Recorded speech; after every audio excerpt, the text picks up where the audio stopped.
البدع والأهواء، أهل البدع العقائدية وأهل البدع السياسية. نقول بيننا وبينكم السلف، بيننا وبينكم الكتب، كان فيقول البدع بيننا وبينكم. Bismillahirrahmanirrahim. Kita masih di akhir-akhir kitabul wudu, yaitu apa? Bab yang ke mana? Bab yang ke-72 ya. Ayo. Qala Imam Al-Bukhari rahimahullahu taala, al-babul as-sani was-sab'un, bab yang ke-72, babu ghuslil mar'ati abaha ad-dama an wajhih. Bab bolehnya seorang wanita mencuci darah ayahnya dari wajahnya. Abaha sebagai apa? Maf'ul bih pertama, adam maf'ul bih kedua. An wajhih, dari wajahnya. Ini merawat luka ayahnya. Dijelaskan oleh Al-Hafidz Ibnu Hajar dalam Fathul Bari, maksudnya adalah boleh seorang anak wanita itu mencuci luka dari ayahnya, demikian pula luka dari para mahramnya yang lain. Ini tidak mengapa mencuci luka dari wajahnya. Tentunya apa? Bukan bagian yang aurat mughalladhah, itu tak boleh. Kecuali darurah perkara yang lain. Cuma yang jadi masalah adalah kenapa ini masuk dalam kitabul wudu. Boleh jadi maksudnya adalah bantahan kepada orang-orang apa itu Syafi'iyah yang mengatakan yaitu persentuhan laki perempuan walaupun mahram ini membatalkan wudu. Dan itu memang apa? Pendapat yang keliru, menyelisihi pendapat jumhur. Nah, ini secara umum yang namanya mengurusi luka ini mau tidak mau akan terjadi persentuhan. Apakah ini membatalkan wudu? Tidak disebutkan di situ Rasulullah wudunya jadi batal. Baik, kita masuk kepada pembahasannya. Qala Imam Al-Bukhari rahimahullah wa qala Abul Aliyah Rufai bin Mihran, beliau siqah, tetapi apa, kalau beliau melakukan irsal qala Rasulullah maka ini enggak teranggap. Imam Syafi'i mengatakan marasilu Abil Aliyah riyah, Abil Aliyah ar-riyahi riyah. Mursalnya Abul Aliyah ar-riyah itu bagikan angin, yaitu tak teranggap, tidak memiliki kekuatan yang besar.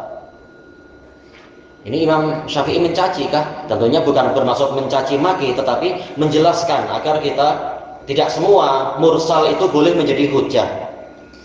Tapi fatwa beliau sendiri atau riwayat secara langsung beliau siqah, tak masalah. Cuma kalau langsung mengatakan qala Rasulullah memang tidak dipakai, kecuali kalau ada penguat. Apa sekarang fatwa dari Imam Abul Aliyah? Imsahu ala rijli fa innaha maridah. Usaplah oleh kalian kaki saya karena kaki saya ini sakit. Ini disebutkan secara ringkas oleh Imam Bukhari. Asar ini kata Al-Hafidz ada di dalam Musannaf Abdul Razzaq dan juga Musannaf Ibnu Abi Syaibah. Dan Musannaf Ibnu Abi Syaibah lebih lengkap tatkala membahas asar ini. Jadi beliau pernah sakit entah luka-luka atau apa, kemudian beliau berwudu.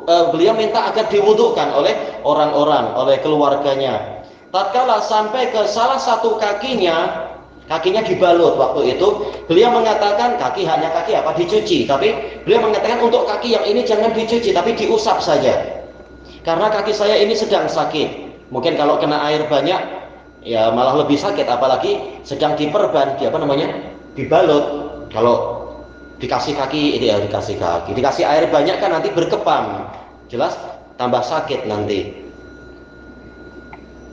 Cuma kalau ditanyakan apa mengena asar ini dengan tajuknya kan membahas masalah wanita mengusap apa itu luka, membersihkan luka dari ayahnya. Sementara ini imsahu ini kembali kemana? Maka dijelaskan oleh para ulama, terkadang seorang suami itu boleh berkata kepada istrinya dengan apa? Pola jamak. Sebagaimana terkadang Rasulullah mengatakan demikian, Abu Bakar As-Siddiq mengatakan demikian dengan pola jamak. Makanya misalkan seorang istri dapat hadiah, mungkin kira-kira kasih hadiah apa ya? Oh yang mewah sekali lah, bag bijan misalkan. Suaminya kaya raya kan, entah korupsi di mana tak tahu.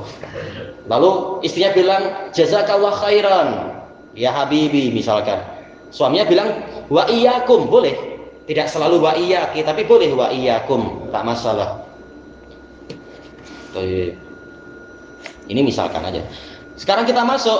Nah, sekarang boleh jadi ini memang apa? Walaupun ini bukan anak perempuan dia, tetapi ini menunjukkan sesama mahram boleh. Walaupun bukan hanya antara apa? Anak perempuan dengan ayahnya, tapi keumuman mahram itu boleh. Kita masuk kepada hadisnya. Qala al-Imam al-Bukhari rahimahullahu taala, al-haditsus salis wal arba'un ba'dal mi'atain. 243. Haddatsana Muhammad qala akhbarana Sufyan bin Uyainah an Abi Hazim sami'a Sahla bin Sa'ad As-Sa'idi radhiyallahu anhuma. Abu Hazim beliau mendengar dari Sahal bin Sa'ad As-Sa'idi radhiyallahu anhuma. Wa sa'alahun nas, dalam keadaan beliau sedang ditanya oleh orang-orang. Wa ma baini wa bainahu ahad, dalam keadaan tidak ada seorang pun yang menghalangi antara saya dengan beliau. Apa isi pertanyaannya? Bi ayyi syai'in duwiya jurhun Nabi sallallahu alaihi wasallam, dengan apakah luka Nabi sallallahu alaihi wasallam itu diobati? Fatal, maka Sahal bin Sa'ad menjawab, ma baqiya ahadun a'lamu bihi minni, tidak tersisa seorang pun yang lebih tahu tentang itu daripada saya. Karena Aliun yaji'u bitursih, dahulu kala Ali datang membawa tameng dia, perisai, fihi ma, di dalamnya ada air. Wa Fatimatu taghsilu an wajhihi dam, sedangkan Fatimah mencuci luka dari wajah Nabi. Fa ukhidha hasirun fa uhrik, kemudian diambillah hasir, yaitu semacam tikar. Setelah itu tikarnya dibakar. Fahusya bihi jurhuh, kemudian luka Nabi ditutupi dengan hasil pembakaran tadi. Muttafaqun alaih, hadis ini. Di sini Imam Bukhari meriwayatkan dari salah satu guru beliau yang sangat tua, Muhammad. Siapa ini Muhammad? Dijelaskan di beberapa riwayat yang lain dan ditetapkan oleh Abu Ali Al-Jayyani, salah seorang muhaddits besar. Muhammad di sini adalah siapa itu? Muhammad bin Salam, ya, bukan Salam tapi Salam. Muhammad bin Salam Al-Musnadi, dan beliau adalah ulama besar dari belakang Sungai Jayhun. Jadi apa? Ulama Khurasan beliau. Disebutkan saking semangatnya belajar sampai apa? Beliau selalu menulis. Kemudian pernah di suatu majelis pennya habis itunya, apa ya, dakwah tintanya itu. Sementara guru masih terus mengimlakkan ilmu. Beliau merasa sedih kalau sampai tidak mencatat ilmu. Maka beliau mengatakan kepada teman-teman di sekelilingnya, barang siapa mau memberikan kepada saya pennya, saya beri dia 1 dinar. Oh, pen harga 1 dinar. 1 dinar sekarang berapa ya? 1000 ringgit kah kurang lebihnya? Oh, ya, dulu cuma 700. Ini menunjukkan apa? Semangat beliau, rela membeli dengan harga mahal, yang penting ilmu jangan hilang. Maka disebutkan dalam biografinya itu banyak pen berterbangan ke beliau. Ya, semua orang pengen dapat duit 1 dinar, lumayan. Itu masa beliau belajar. Tatkala beliau sudah jadi seorang guru, beliau mengajar, banyak muridnya, bahkan jin-jin juga ikut belajar. Gimana tahu ada jin? Tahu aja, boleh jadi kan ada saksi-saksi, ada lihat apa itu suara tapi tidak ada orangnya. Seperti di tempatnya Syekh Mukbil dulu di Yaman, para masyayikh, diantaranya Syekh siapa dulu, Ahmad Asyami, cerita kepada kami, terkadang apa, ada jin mengeluh karena apa, ada anak-anak main kertas, baling-baling kertas kena belakang, lalu ada suara, Syekh ini si fulan baling-baling kertas kena kepala saya. Orang tengok ke belakang, siapa yang cakap? Tak ada. Dan seterusnya, banyak cerita-cerita itu. Jadi mungkin aja jin-jin ikut mengaji di kalangan ahli hadis, ikut belajar juga. Lebih baik daripada sibuk menyihir orang atau sibuk apa itu jadi bomohnya orang. Lebih baik mengaji, selamat. Baik. Kalau dibacakan Al-Quran biar tak terbakar, kalau jahat terbakar. Dan seterusnya. Ini gurunya Imam Bukhari. Beliau adalah Abu Abdillah Muhammad bin Salam Al-Musnadi. Qal akhbarana Sufyan bin Uyainah, guru dari Imam Asy-Syafi'i, guru dari Imam Ahmad dan lain-lain. Sufyan bin Uyainah Abu Muhammad Al-Hilali Al-Makki, mufassir. An Abi Hazim, Abu Hazim kalau meriwayatkan dari Sahal bin Sa'ad siapa? Salamah bin Dinar Al-Madani, siqatun imam, dijuluki Al-A'raj. Adapun kalau Abu Hazim yang meriwayatkan dari Abu Hurairah siapa? Salman Al-Asja'i. Tayyib, yang ini yang Salamah bin Dinar.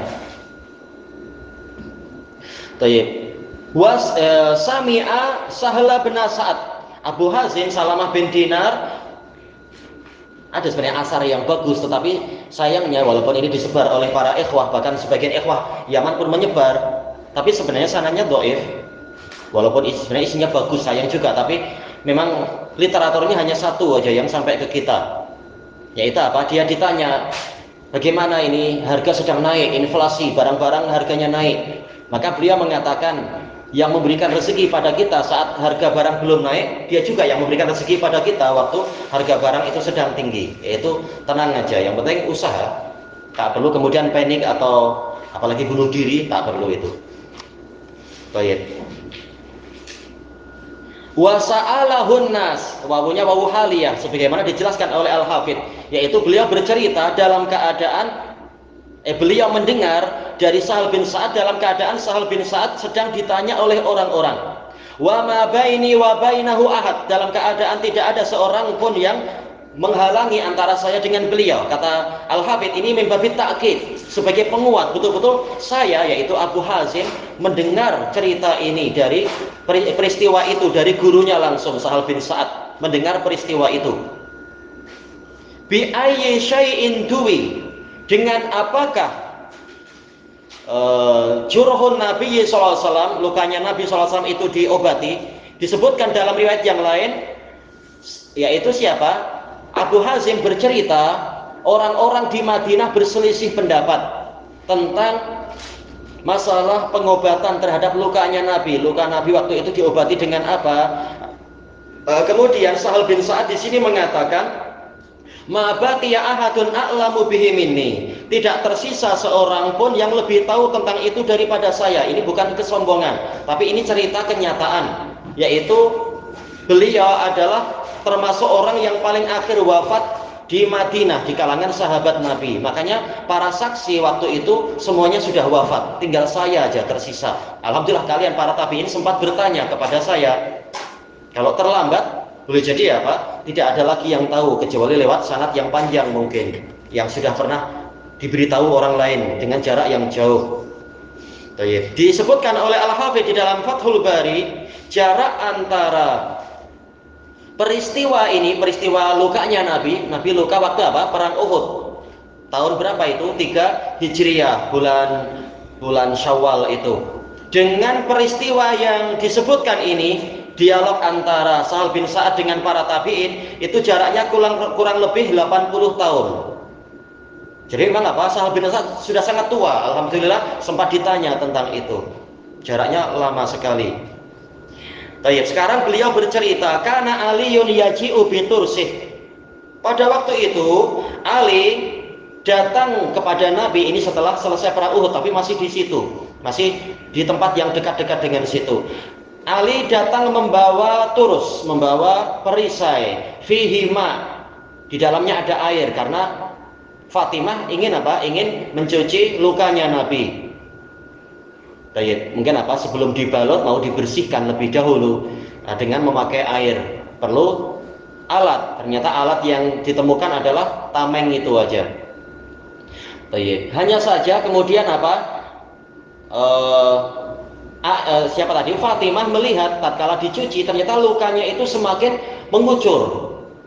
Ternyata tidak sesuai dengan air dengan luka yang pada waktu itu, tidak sesuai untuk langsung dicuci dengan air, malah terus-menerus mengucur, darahnya tidak segera membeku. Kemudian dalam riwayat yang lain, tatkala Fatimah melihat yang seperti itu, setelah dia mencuci wajah Nabi dari apa? Dari darahnya itu, ternyata darahnya semakin mengucur karena lukanya agak dalam kan, luka yang di kepala itu dipukul oleh Ibnu Qami'ah. Beliau pakai helmet baja, helmet apa namanya, besi, helmet wajah. Tapi ternyata pukulannya itu berat sekali oleh Ibnu Qami'ah, sampai-sampai ada 2 lempengan besi yang pecah itu masuk ke kening Nabi. Entah bagaimana itu, luka yang berat tentunya. Masuk ke kepala Nabi. Baik. Fa'ukhidha hasir. Kemudian diambillah, dalam riwayat yang lain, Fatimah radhiyallahu anha inilah yang mengambil potongan tikar. Fa'uhrik. Kemudian apa? Dibakar tikar itu sehingga menjadi abu. Abu istilahnya ya, abu. Baik. Fahusya bihi jurhu. Kemudian luka Nabi itu ditutupi dengan abu tadi. Kemudian darahnya pun berhenti sebagaimana dalam riwayat yang lain. Ini dibahas oleh Imam Ibnul Qayyim rahimahullah dalam Zadul Ma'ad, termasuk di antara keistimewaan abu yaitu apa? Jenis karbon ini dia cenderung menyerap benda-benda yang lain. Makanya kalau apa itu namanya? Kolam air yang keruh di beberapa tempat di Indonesia itu dimasukkan ke dalamnya bahan yang di dalamnya mengandungi karbon. Ini akan menyerap asam-asam itu, acid. Demikian pula kalau Anda baca di survival atau kalau apa itu membuat penapis, kalau airnya keruh, kotor atau berbau logam, di antara penapisannya adalah dengan arang, karena arang ini karbon kan dia. Nah, dia akan menyerap zat-zat yang membahayakan. Ya, ini hikmahnya menggunakan abu hasil pembakaran tadi itu untuk menghentikan pendarahan agar segera membeku lukanya itu. Nah, diserap bagian-bagian yang terlalu cair. Kemudian kalau Al-Hafidz Ibnu Hajar mengatakan pembahasan ini nanti di dalam kitab Maghazi, bukan sekarang. Sehingga kita perlu menambah dari apa? Sumber-sumber yang lain. Inti pembahasannya di sini adalah disebutkan oleh Al-Hafidz yaitu disyariatkannya tadawi, yaitu berobat. Dan ini tidak mengurangi ketawakalan. Buktinya Nabi berobat. Dan juga masuk di dalamnya kata Al-Hafidz yaitu bolehnya wanita itu ikut berperang, tetapi sesuai dengan kemampuan, bukan betul-betul menembak kalau memang tak mampu, tetapi apa? Yaitu merawat orang-orang yang luka. Kalau darurah yang bukan mahram pun boleh, namanya darurah. Tapi kalau tidak darurah, masing-masing merawat mahramnya kata Al-Hafidz. Yang lain biar dirawat oleh orang yang lain, oleh masing-masing mahramnya itu. Dan ini menunjukkan juga bahwasanya sekedar sentuhan dari orang yang mahramnya sendiri ini tidak membatalkan wudu. Bagaimana kalau yang bukan mahram? Maka jumhur ulama mengatakan sama saja, tidak membatalkan wudu kecuali apabila timbul syahwat. Nah, ini baru membatalkan wudu. Kalau tidak mendatangkan syahwat, semata-mata sentuhan kulit, tidak ada satu dalil pun yang sahih yang menunjukkan ini membatalkan wudu. Adapun firman Allah Taala, "Aula mastumun nisa", lamasa di sini maksudnya adalah jima, bukan sekedar bersentuhan, agar tidak bertentangan dengan dalil-dalil yang lain. Ilahuna wallahu a'lam. Subhanakallahumma wa bihamdika la ilaha illa anta astaghfiruka wa atubu ilaik. Alhamdulillahirabbil alamin. Jazakumullahu khairan.